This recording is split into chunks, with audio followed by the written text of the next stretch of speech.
Welcome to Revcast, a Civilization podcast focused on its console platforms.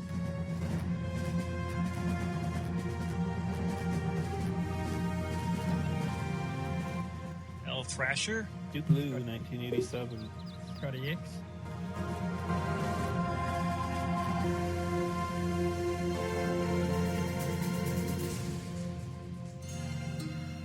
The color blue, that's a weird color. Uh-huh. What do I think about blue? That's confusing. These are the sorts of things that will make it into the actual episode. What is it like to see blue? I am El Thrasher. With me is Blue 1987. Heyo. Scotty X, who has joined the team as a co-host. Hello. And we are also graced with the presence of Professor Zephelius. Is that how you say that? Zephelius. Zephelius. I am that guy. Brag about yourself a little bit. What's your claim to fame? Yeah. Well, I think that my claim to fame is that I'm funny. But that's about it. Uh-huh. If you actually look at all my forum posts, there's no insight. There's no strategy, no tactics, but everyone puts up with me, and I love it. And I think it's just because of good emoticon choices. Uh-huh. I thought it was quite insight on the future of trading. Yeah. Right. Mm-hmm. All the threats don't pertain to Civ. That's his forte. That is my forte. But if you ask me about Japan or Germany, I will say nothing. If we ask you about Japan or Germany, you say nothing. Or I'll make a joke. And that's about it. That's all you're getting. Uh-huh. Okay, well, we're going to hope for the joke because we might be talking about one of those civs today. Oh, okay. I see. Okay.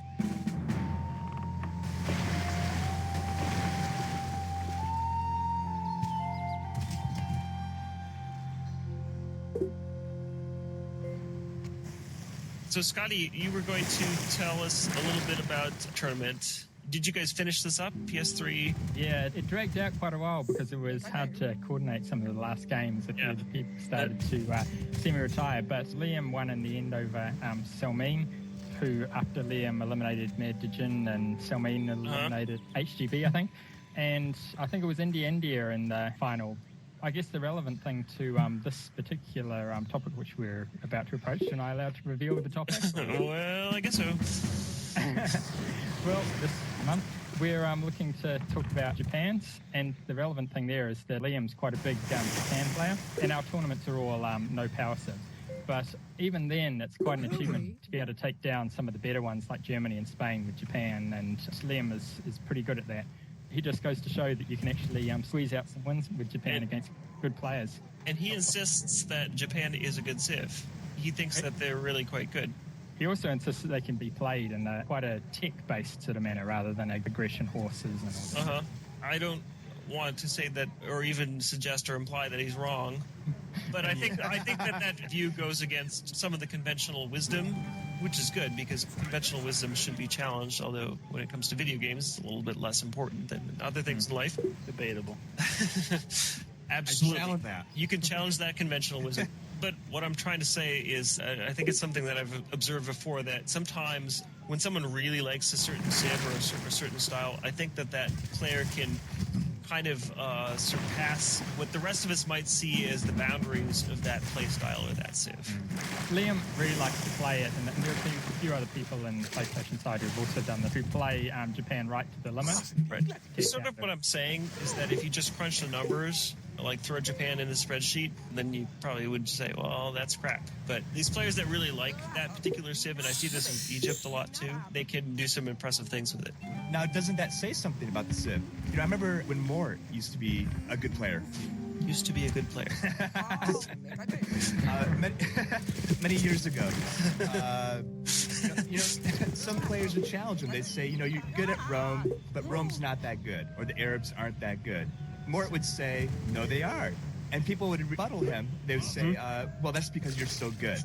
But that's an awesome argument right there. So you can't win that. Like, no, I can do this. I can win that. Well, yeah, but you're good. So, but the fact that he's good with them, that should say something about that civ, right? And the potential of that civ. That's my point. I think there's something to that.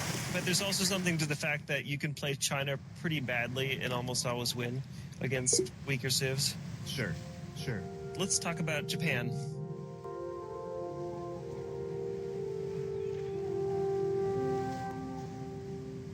Japan has the starting bonus of knowledge of ceremonial burial. Ooh. Underrated. You a whole 15 gold sometimes when you meet a civ which has some gold. Yeah. That's something. Best thing to do with it is to sell it to every AI you run across. Yeah. That's the key advantage of ceremonial burial. Certainly ain't going to use it to build too many temples. Yeah. The ancient era bonus is +1 food from sea regions, which I think is sort of the hallmark bonus for Japan and kind of what sets them apart from other civs. Yep. The medieval bonus is the +1 samurai knight attack, which is sort of shared with the Arabs, although the Arabs get it for Industrial, right? They get it later, but they get it for horsemen as well. Then the industrial era bonus for Japan is cities not affected by anarchy, which is shared with India, who gets it at the start of the game, and China, who gets it in modern. Japan in modern gets the loyalty bonus for defensive units, which Russia gets in medieval. So really, we're just looking at the seafood, the ceremonial burial. I mean, you can tech that so quickly, that's not really... The Greeks also get +1 food Greeks- from sea, but Yeah, we kind of talked about what to do with that ceremonial burial, which is, I mean, it is not a treasured tech. Sell it. Some people will advocate using it to get temples if you find the Ark of the Covenant so you can get cathedrals, but I disagree strongly. yeah. Even then, you can't build your strategy around assuming you're going to bump into them. Yeah, Saving all the money. that's up very to true. do And if that. you could, you'd be better off playing the Aztecs because they get Yeah. better temples. Cathedrals are kind of, it gives you your population and culture again on top of the temple, which gives you your population culture.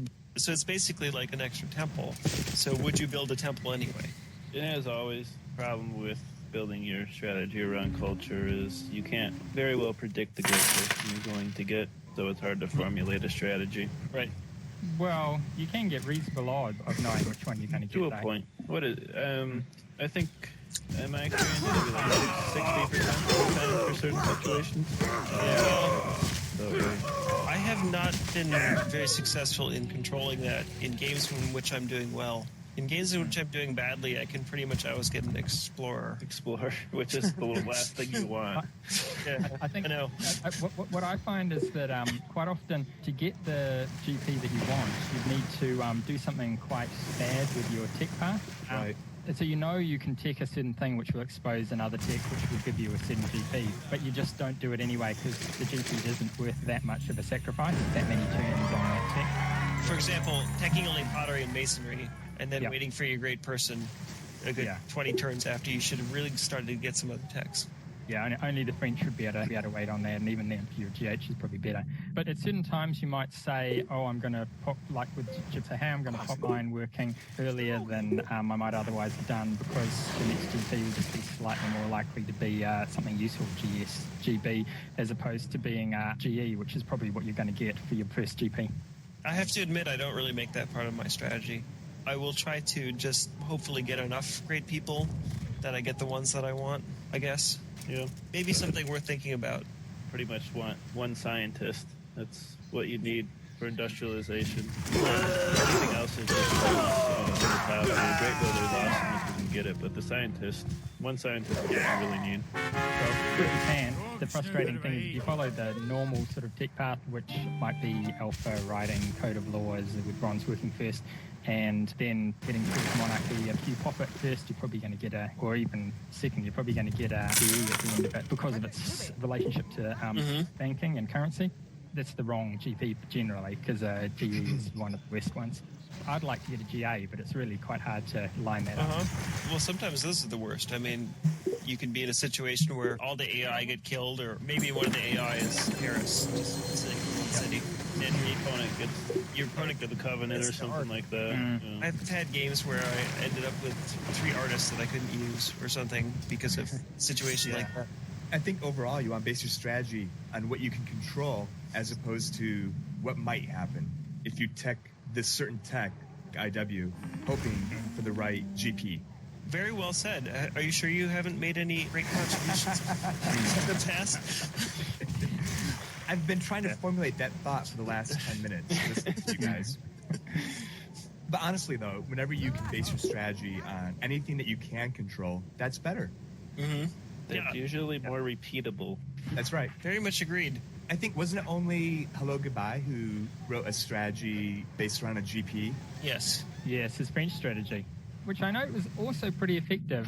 He beat a lot of very good players in tournament conditions with his French. As I understand, his latest version of the strategy was you expand out relatively normally, but then you make sure you get a GH as your first GP, and then basically have a population explosion with that once you've got enough cities out. Mm-hmm. And that gives them a start that's a little bit China-ish. Mm-hmm. The poor man's China, if you like. All right. You know, speaking of the GH, if you could get that with the Japanese, that's a good civ to have it with. Because you might eke out an extra point of growth and then use that. Well, you just have all the apples to begin with. Right. Yeah. If you could grow your cities 2 to 3, 3 to 4, and then use great humanitarians. Mm-hmm. Yeah. And now you've got whale cities practically. Uh-huh.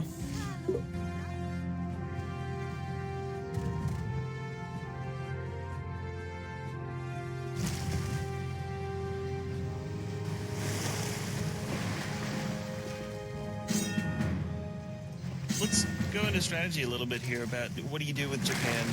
Start off with ancient 4000 BC. Right. Where are we going?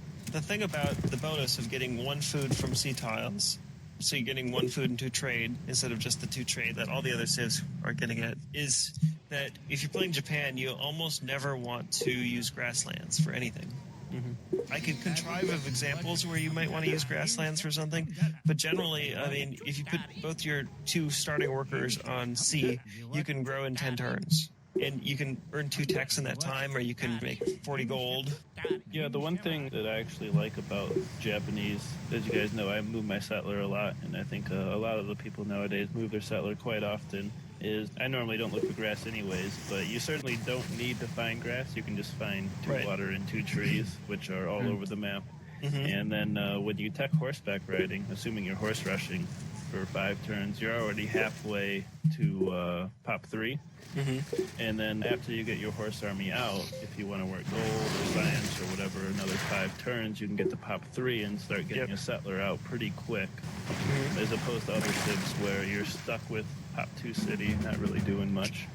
Get a settler out quickly, or you could, if you ended up in a 3-tree spot, you could shift to 3 trees for a while. Yeah. Or you could just work 3 sea tiles, or a lot of options. I don't think it's an incredibly powerful start. Obviously, someone could point out that China just starts off with 3 pop instead of having to spend 10 turns getting there. I think it makes their bad starts a little bit better than other civs' bad starts. Well, when you put yourself in an awkward position to get the walk-in on another civ, maybe, you might find that awkward position is actually okay for Japan, rather. So you've still got 2 cities rather than one useless one at enemy cap. If you didn't get the walk-in and you had to maybe try to expand out of your capital or something like that, Japan's going to be a bit better off there. But otherwise, when I play them, I'm moving my settler and I'm looking for whatever opportunity will arise, a walk-in or just a favorable start and lots of gold, stuff like that. And I'm going to build a horse army just because I don't feel like Japan's going to defend really well. It doesn't have like the quick legions like Rome has, doesn't have the powerful elite warriors like Germany has, so I'm going to want that for defense. And I'm going to want to think about getting to Code of Laws pretty quickly. I'll tend to play it differently, partly because if I'm playing Japan, I don't want to play exactly like it would with some other random civilization, but also because I've seen Liam and players play it in the sort of tech-based way where basically they set up their cap in terms of defense. They, at least at some point, stick an archer army up in it and build a galley and take their settlers off to the islands or build their cities back from the capital. So you're trying to have sort of that you can protect your capital, but the rest of it, lots of high-tech cities out the back. I've played them that way before. Not my favorite way to play them. It's not as popular as it once was, right? Yeah, right.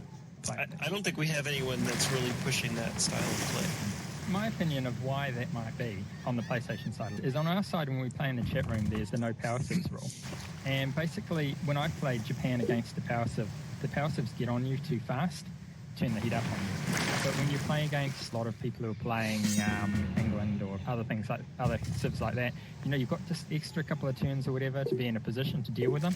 Possibly that's the reason. Just that on the Xbox you've got to expect to be playing American every other turn. There's one more reason too, which is that the islands are a little bit more vulnerable than the mainland, and so when you have, I think, 7, 8, 9, 10 cities on the mainland, you typically have your horse armies or legion armies in spots which can quickly defend those cities, whereas the islands, they're isolated. So I think 2008 and 2009, a lot of the players were immediately going to the islands in Japan, and Japan was really popular 2 years ago, and they're not quite as popular anymore as they once were. And I think the other reason why they don't go to the islands as much anymore is because they are vulnerable. If you go very hard on the tech, like Liam might, you can get to navigation or something like that to protect your cities relatively quickly. Okay. But for me, the way I tend to play it is I tend to actually still expand onto the continent and save those few turns of having to get them, find that random island out there somewhere away from the other human player if possible. Are you trying to build archers to defend there, or? At the point where I expect them to come from, then later on right across the Empire, of course. I've never played on PS3, but I think at least until recently, maybe you could say like the metagame was a bit different because we just recently started banning Oxford University. I'm not sure how you guys use that, but against most of the good players on the Xbox side, if you don't press your opponent, which would, if you were using like a Japan strategy that was a little bit more tech heavy, you wouldn't be pressing your opponent as much. You could expect them to have bombers by probably 300-400 AD almost every game. Yeah. And when you have to put settlers on boats and take them off boats and then settle them, I mean, that's a turn here, a turn there, that adds up, and all of a sudden you're getting industrialization, maybe 500-600. Well, you just lost because you've got 3 bomber wings coming your way. Well, in terms of getting to Oxford, when I played against Madigan or Liam, I'm far more worried that Liam's going to pop Oxford and have the bombers popping up on me in a few turns than I am of the more standard strategy, I think. This strategy can get them up really fast. It's actually, an island city with fish or die or whatever, and a library and so forth. They can pick pretty fast. Not just one, obviously, many cities. And moreover, I like the idea that there are different strategies here, but another point of contention that comes up a little bit is that navigation, choosing that tech path, is somewhat controversial. You're going through masonry, mathematics, and navigation as opposed to the Code of Laws path, which is maybe another reason why people don't choose that path. The problem with navigation is it's 110 beakers? Something like that. And not necessarily a whole lot in the mid-game, but realistically, probably 3 turns? Yeah. Nothing after that. It doesn't really help you other than you just spent 3 turns to get galleons. Well, your opponent could be spending those 3 turns getting closer to industrialization. The main tech you need is industrialization if you want to win the long game. If you are not planning to use catapults, then having detect mathematics on the way to navigation, that's probably going to take you 2 turns. It's a 70 beaker tech, which isn't too bad. And 2 turns, if you're actually going to use the catapults, it's going to win the game, then it's obviously worth it. But those 2 turns plus the 3 turns on navigation, that's 5 turns. That's starting to be a lot. You do need mathematics as a prerequisite. Engineering. But if you just wait until after you have democracy, Get it in 1 turn almost always. or even backfill it and get it in 0 turns. I suppose the strategy that would use Japan's bonuses is to go just straight through Code of Laws monarchy to feudalism, and then rack up some knight and have a go for your defences and see what you can get. Who wrote the Samurai Knight strategy? I think that's Zozo. Yeah. Zozo. Yeah. Does anybody use anything like that right now? In other words, does anybody make use of the knights? If you play no Oxford, I think it's huge. Then it's huge, right? I think with Oxford, it's kind of irrelevant. Expand on the continent and then take to feudalism as fast as possible, and then have a go with them. I think most of like Liam would play a strategy that was less direct. Right. The thing about Japan is that you are able to get to feudalism still in the medieval era before your rush costs get completely out of hand. Obviously, you can't have them as quickly as England can, but you can get them fairly quickly, and you get that +1 samurai knight attack in the medieval era. So that used to be a very, very popular strategy. I used it. I probably used it 50 or 60 times at least. Well, he was apparently top of our leaderboard with the Japanese, so I presume it was that strategy that was doing it. That's right. And on the PS3, the leaderboard doesn't change, right? Until somebody surpasses that count. Is that right? Yes, you would probably have to play all day for a year in order to get top of our leaderboard now. That's amazing. So would you three, Scotty, Duke, and Thrasher, would you agree then, throw this out there, would you say that the +1 food is the most important bonus for the Japanese now? Yes. Yeah. At least the most distinctive. Okay. Because it seems like now the knights aren't being used too much. CB is minimal. Loyalty comes too late. It's actually more helpful to the Russians, probably. It seems like the food is what helps them out. Yeah. Yep. Without that, that'd be France without the cathedral. Right. They also have that not affected by anarchy bonus, which is one that I kind of like, but it's not something most games going to be changing government every turn or anything like that.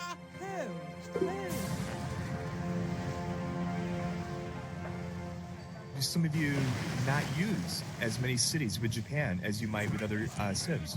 It might end up being 1 or 2 shorter. I mean, it's all about count, really. It's an option. But it still really matters to go out, pump out as many cities as you can. So you've got a large number of cities. There's no reason to stop just because you're like, that's enough. But at the same time, it gives you more room for error if you're growing a few population here and there. If somebody gets a drop off in one of your cities and didn't see them coming, or if someone uses an artist and flips to one of your cities or something like that, or even if someone just puts a bunch of galleys on your best tiles, that growth will help you. Thinking about Japan, I think that in a situation, Japan isn't that great in a lot of the traditional ways that we play this game, which is throwing out a bunch of 3-pop cities that do nothing but work science or gold and get bombers fast, and then just, hey, look, I have bombers. Oh, you quit. I win. I think Japan is not really that good for that kind of strategy. I can hear what you're saying about Liam pulled through this really quickly with libraries and such, and I can see that working, but that's a little bit more complicated in some ways. Is it a lot of these sort of tech advantages when you've got libraries and you've got cities with double die and all this sort of thing?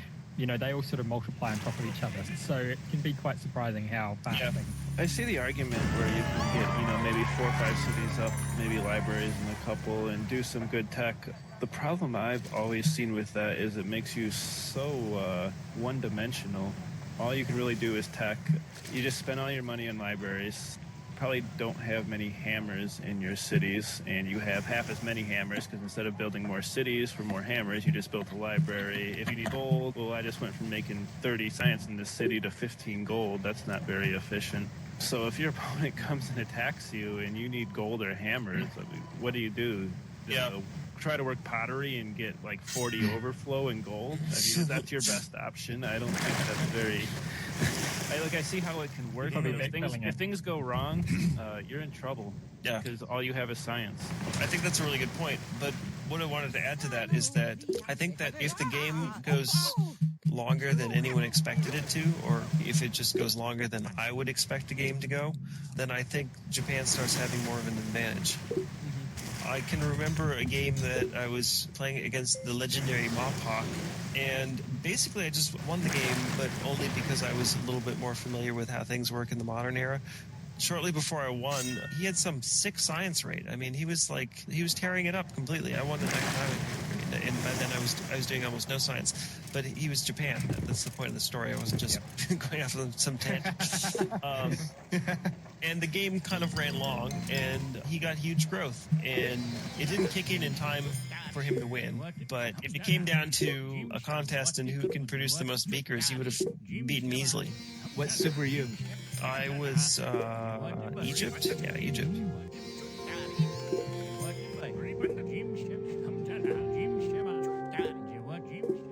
How do you beat Japan? Yeah. Kill them. Get on nice and fast, and Yeah. with your horse armies and so forth, and just keep the pressure on, I'd say. The only thing you really have to worry about is letting their cities grow too large pop, just because they can do it fairly efficiently, even though it's not very powerful. But if you let it kind of drag on too long, it can start to overwhelm you with the amount of pop they have. I've got one. Play as Spain. Yeah.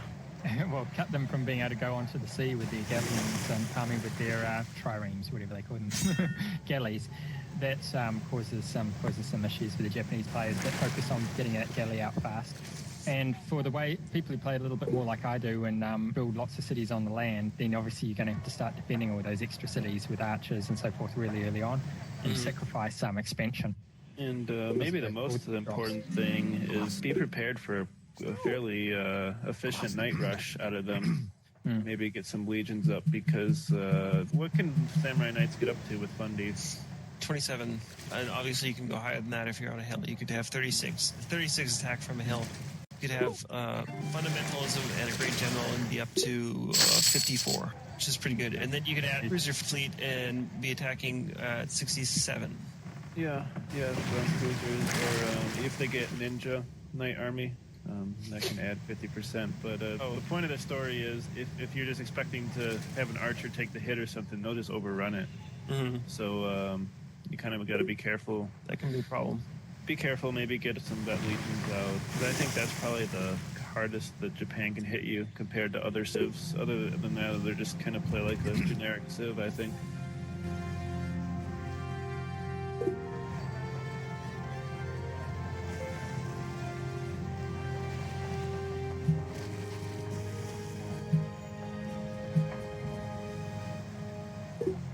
Going to cover Asmodeus's. Oh, right. We were going to mention that. Yeah. It's just a funny little trick. If you happen to, What's that? I'm about to tell you. If you happen to find yourself in a game with a player that you would not like to play against again, and you would like to give yourself a little reminder that Right. this could be for any reason, use your imagination. All you have to do is mute that player. There's actually an option for that on the diplomacy menu. If you just go to the regular diplomacy menu, the same way that you would contact the AI or something like that, there's an option to mute other players. Go and mute that player. The next time you see that player in the lobby, there will be a little muted icon. The player will still be muted. Your system will remember that. And so you can remember, I didn't want to play this person. Isn't that something? That goes to show how creative and innovative our players are in this game. We always have to outwit the program, the Civ Rev program, because you can't just select a player as avoid that player. You actually have to select mute. Zeph, it's been a pleasure to have you. Will you come back? I hope so. I just don't want people to laugh at me. Even if I am funny, I don't like it. Okay. What if we laugh with you? I just want my humor to be admired in a very stoic manner. You got it. Then and only will I come back. It's sort of like my students in my classrooms. When I tell a joke, they don't laugh. They know it's so funny, it shouldn't be laughed at. Yep. Please don't record any of this, by the way. No, we're not. That made no sense whatsoever. No, you're recording it. Yeah. You're recording it. So thanks for enjoying another episode of Revcast. I am Elf Rasher, and with me, why don't you guys say your names? Duke Blue, 1987. Scotty X. Syphilius. See you later.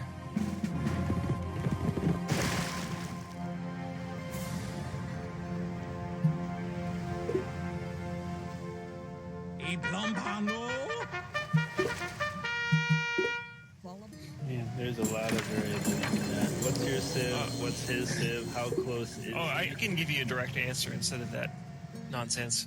It finally comes out, the Duke Thrasher rivalry, finally. I thought of something else for Japan. Are we not talking about Germany? Oh, okay.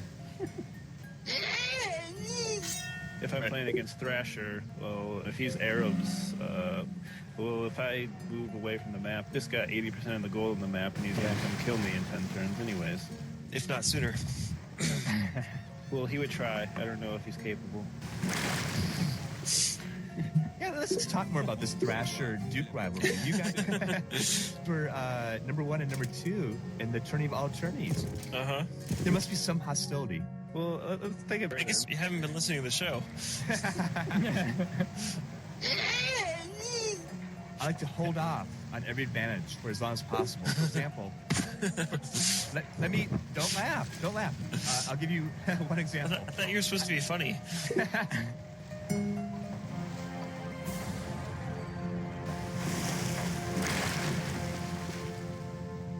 For more information about Revcast, the sibling shows Polycast and Modcast, or about Polycast in general, log on to the series' official website, polycast.net. Record date April 10th, 2011. Civilization Revolution sound clips copyright Take-Two Interactive. Copyright Civilized Communication at civcom.net.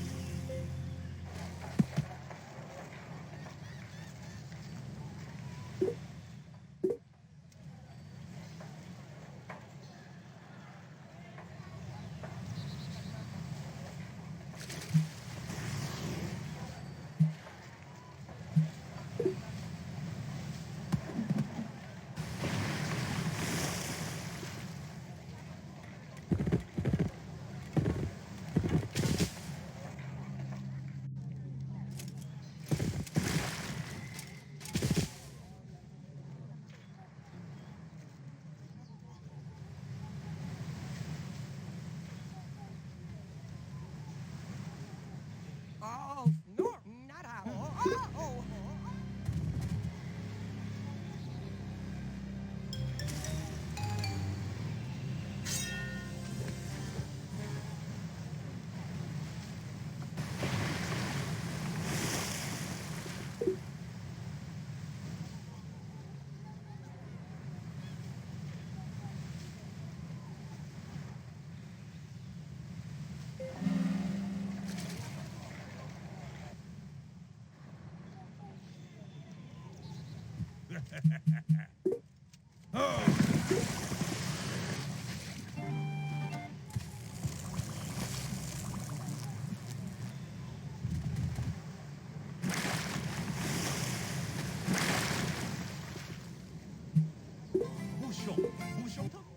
C'est toi. Saluto, Mecadino.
Unum too.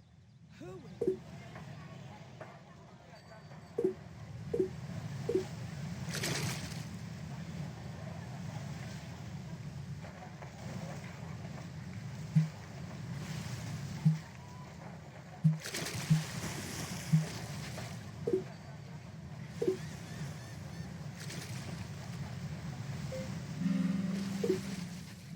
Extra.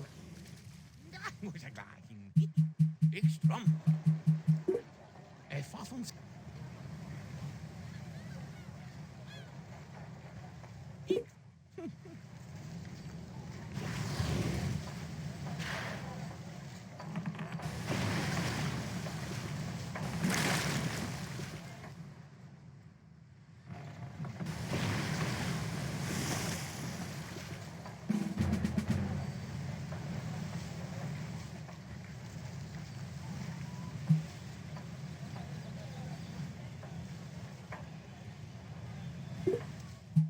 Basta.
Cows. Who could do?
Unum grew.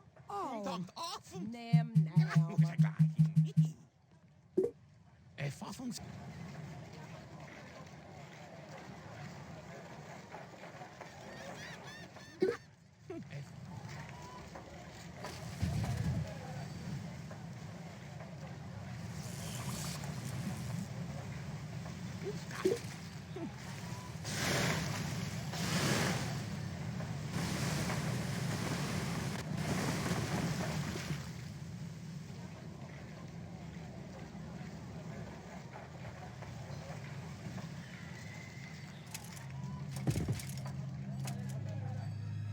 Who could do?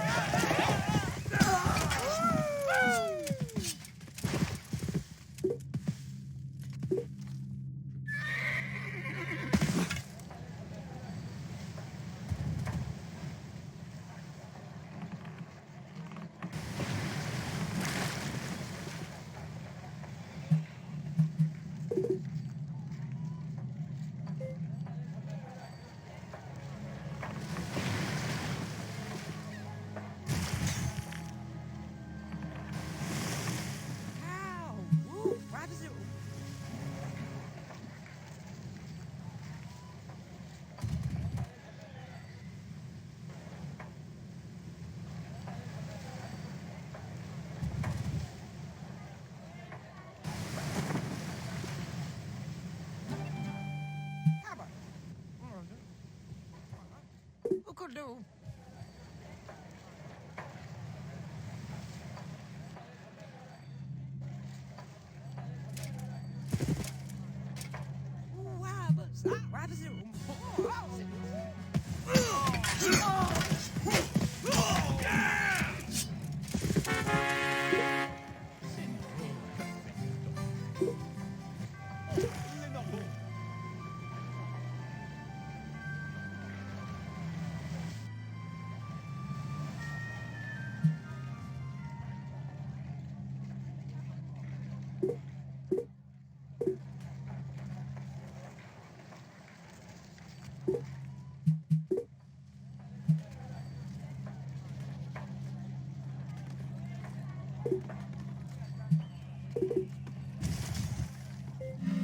Extravel.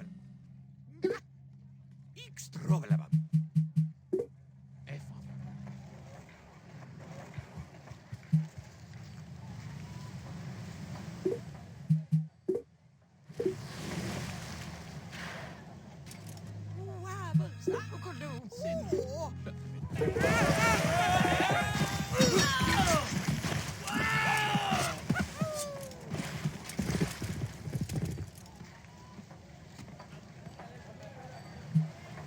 Bouchon.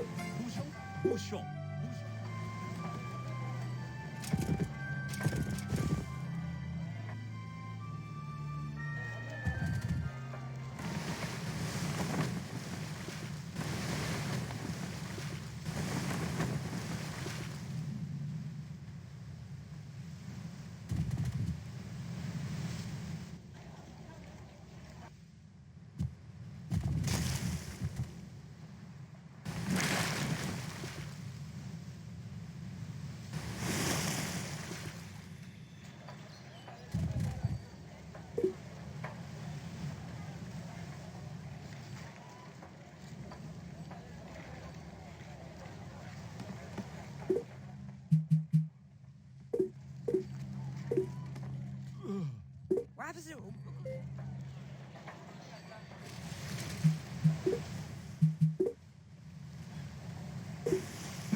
Wow.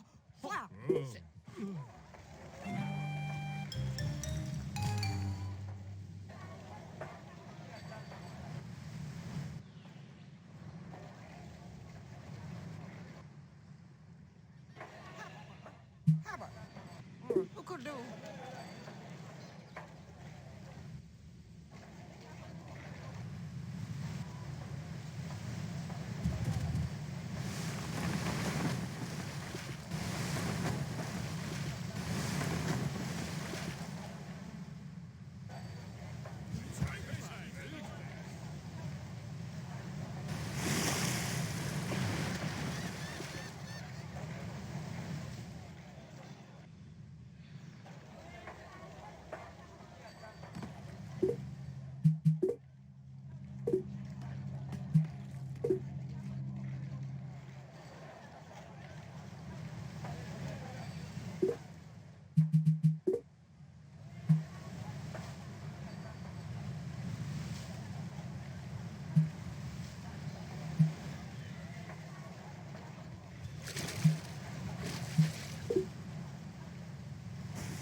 Habba. Why does it look like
wow, but why does it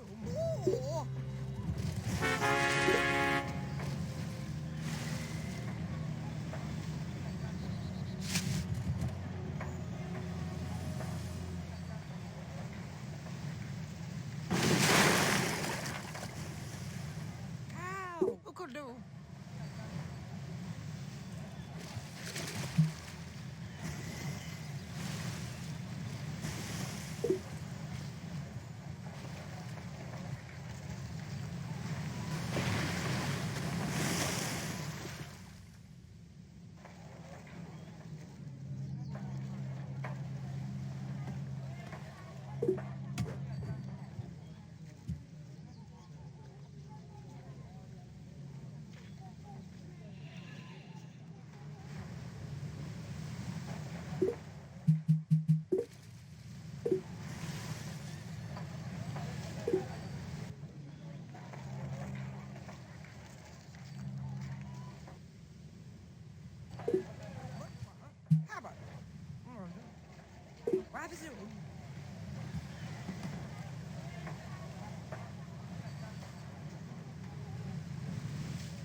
sound.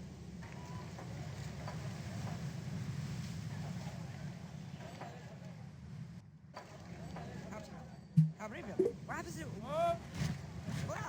Now sound. Wow. What is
Capur. Capura.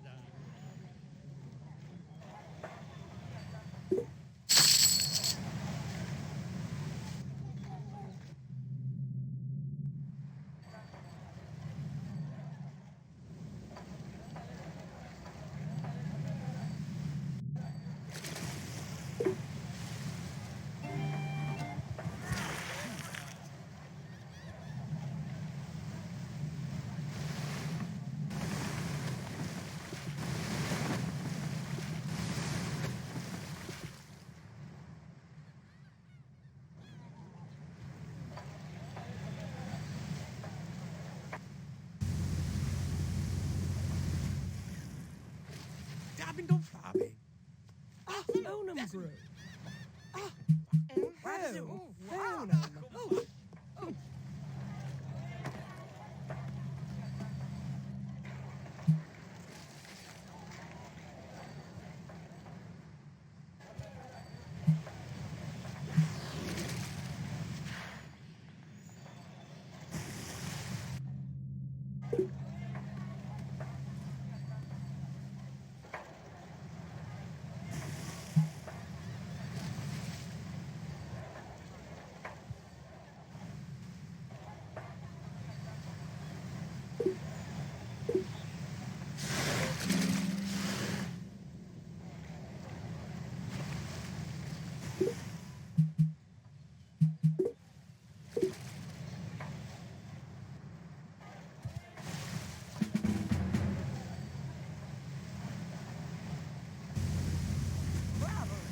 Why does it?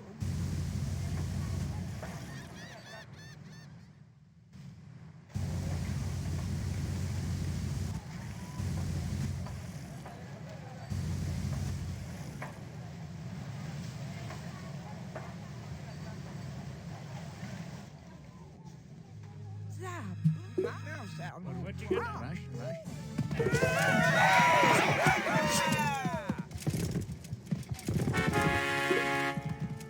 What you gonna Capur. Why does it? Rush.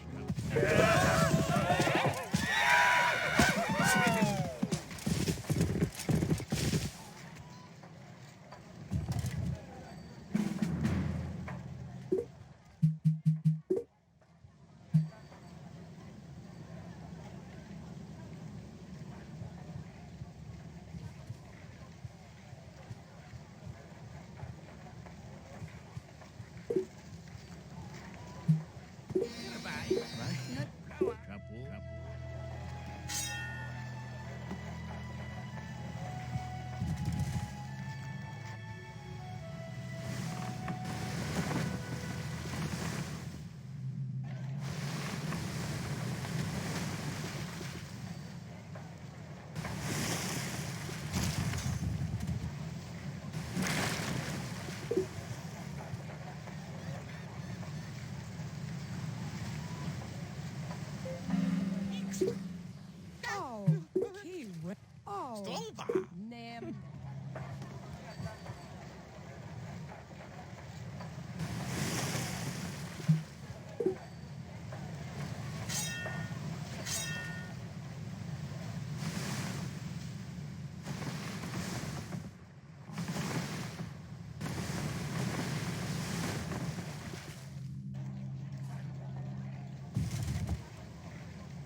Astrovelabam. Ogbi.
Zap, there goes it. Wow.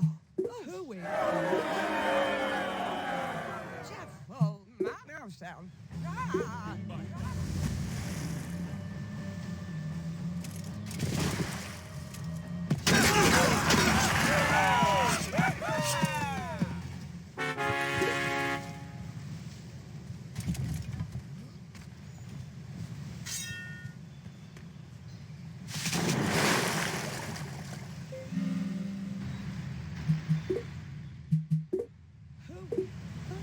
Shum. Key hip onum grew. Oh, What is your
Jeff, oh, now sound. Oh, wow.